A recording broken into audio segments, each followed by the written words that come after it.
একটা পুজলির কঙ্গন গড়া নিয়ম। ফল মূলে বাটা সাজাতে হবে। তারপর 6টা পান, 6টা সুপুরি, হলুদে ছোপানো কাপড়ের টুকরো বাঁশ পাতায় জড়িয়ে 6 গাছা সুতো পাকিয়ে ও হলুদ মাখিয়ে তার সঙ্গে বেঁধে দিতে হবে। এই সুতোকে 7 সুতো বলা হয়। চিড়ে, খই, দই, তেল, হলুদ দিয়ে মা ষষ্ঠীর পুজো করা নিয়ম। পুজোর শেষে ছেলে মেয়েদের কপালে হলুদে ছুঁয়ে ওই 7 সুতো তাদের ডান হাতে বেঁধে দিতে হয়। পুজোর শেষে ব্রতকথা শুনে ব্রতীকে ফল খেয়ে থাকতে হয়। ব্রতকথা: এক ব্রাহ্মণীর 3 ছেলে আর 3 বউ ছিল। এই 3 বউয়ের ভেতরে ছোট বউয়ের খাবার জিনিসের উপর খুব লোভ ছিল। ঘরের খাবার জিনিস সে নিজে চুরি করে খেত আর সমস্ত দোষ চাপিয়ে দিত বাড়ির পোষা একটা কালো বেড়ালের উপর। বেড়ালটা ছিল মা ষষ্ঠীর বাহন। সে রোজ গিয়ে মা ষষ্ঠীকে এই চুরি করে খাওয়ার সব কথা বলে দিত। কিন্তু ছোট বউ নিজের দোষ কখনো স্বীকার করত না। এমনই করে জ্যৈষ্ঠী মাসে শুক্লপক্ষের ষষ্ঠী তিথি অরণ্য ষষ্ঠীর ব্রতের দিন এসে পড়ল। ব্রাহ্মণী এক ব্রত করবে, বাড়িতে হবে আনন্দ উৎসব।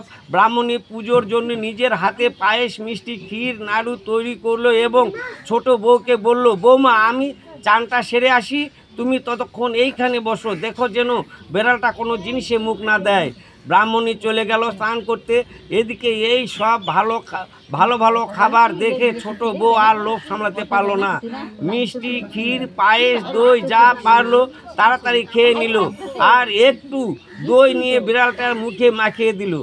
এদিকে ব্রাহ্মণী স্নান করে এসে দেখলো যে খাবারগুলো সব কে যেন খাবলে খেয়ে গেছে। ব্রাহ্মণী ছোট বউকে তখন জিজ্ঞেস করলো, ও বৌমা, পুজোর মিষ্টিগুলো কে এইরকম করে খাবলে খেয়ে গেল? ছোট বউ বলল, কি জানি মা, একটু অন্যমনস্ক হয়েছিলুম, সে সময় আমার চোখে ধুলো দিয়ে বিড়ালটা সব খেয়ে নিয়েছে, ওই দেখুন না ওর মুখে সব লেগে রয়েছে। এই বলে ছোট বউ বিড়ালটাকে বেশ 2-4 ঘা দিয়ে দিল। শেষে ব্রাহ্মণী আবার সব নতুন করে জোগাড় করে পুজোর ব্যবস্থা করলো। এদিকে বিড়ালটা কাঁদতে কাঁদতে বনে চলে গেল এবং যেখানে দেবী অরণ্য ষষ্ঠী রয়েছে তার কাছে গিয়ে সব কথা বলে দিল। সব শুনে ষষ্ঠী দেবী বললেন, আমি সব জানি, তুই কাঁদিসনি, আমি শিগগির ছোট বউকে এর প্রতিফল দেব। এই ঘটনার কয়েক মাস পরে ছোট বউ সন্তান সম্ভাবনা দেখা দিল এবং 10 মাস 10 দিন পরে তার একটি ফুটফুটে সুন্দর চাঁদের মতো একটি ছেলে প্রসব করল। ব্রাহ্মণী নাতির মুখ দেখে খুব খুশি হলো এবং গরিবদের ডেকে খুব দান ধ্যান করতে লাগলো।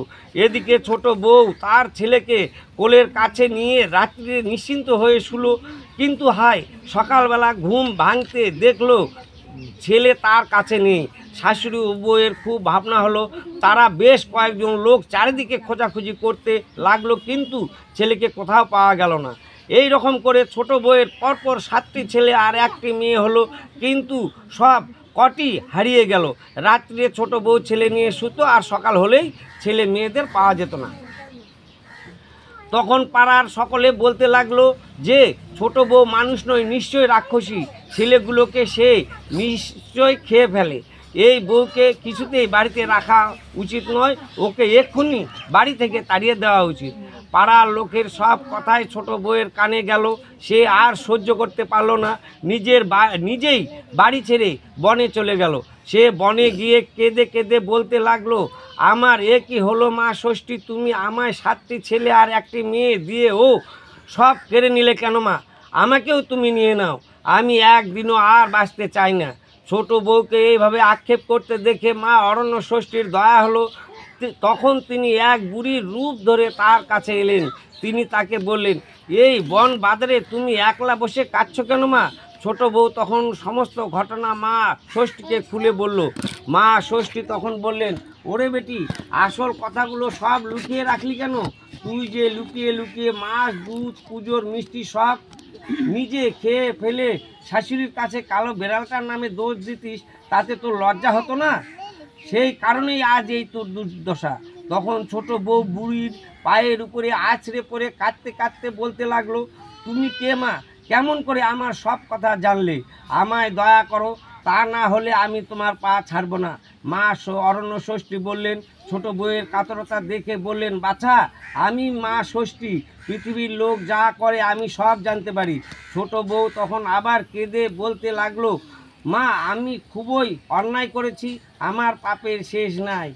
আজ যখন দয়া করে আমায় দেখা দিয়েছো, তুমি তখন আমায় দয়া করো মা, তুমি যা বলবে আমি তাই করব। মা ষষ্ঠী তখন বললেন, দেখ গে, পথের ধারে ওইখানে একটাই মরা বেড়াল পচে পড়ে রয়েছে।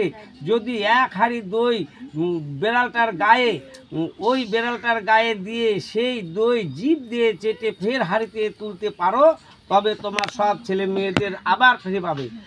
এই কথা শুনে ছোট বউ একটুও দেরি করলো না, এক হাঁড়ি দই এনে সেই পচা বেড়ালটার গায়ে ঢেলে দিয়ে এবং পরে জিভ দিয়ে চেটে সমস্ত দই আবার হাঁড়িতে তুলে এনে মা ষষ্ঠীকে দেখালো।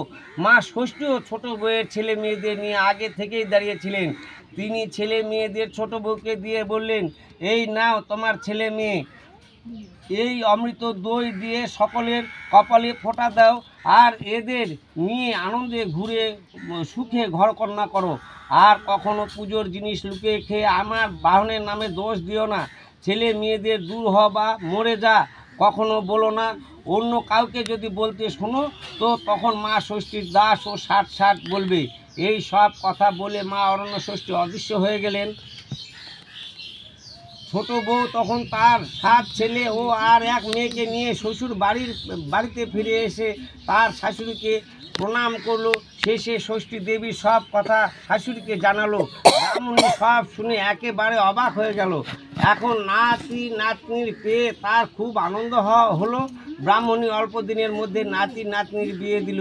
পরের বছরে জ্যৈষ্ঠী মাসের শুক্লপক্ষে ষষ্ঠী তিথিতে খুব জাঁকজমক করে ছোট বউ অরণ্য ষষ্ঠীর ব্রত করলো এবং জামাইকে আনিয়ে জামাইয়ের কপালে দইয়ের ফোঁটা দিল। সেই থেকে মা অরণ্য ষষ্ঠীর মাহাত্ম্যের কথা চারিদিকে ছড়িয়ে পড়ল। এই ব্রতকেই জামাই ষষ্ঠী বা ষষ্ঠী বাটা বলা হয়। ব্রতের ফল এই ব্রত ছেলে মেয়েদের মায়েরাই পালন করলে তাদের ছেলে মেয়েদের প্রভূত কল্যাণ হয়ে থাকে।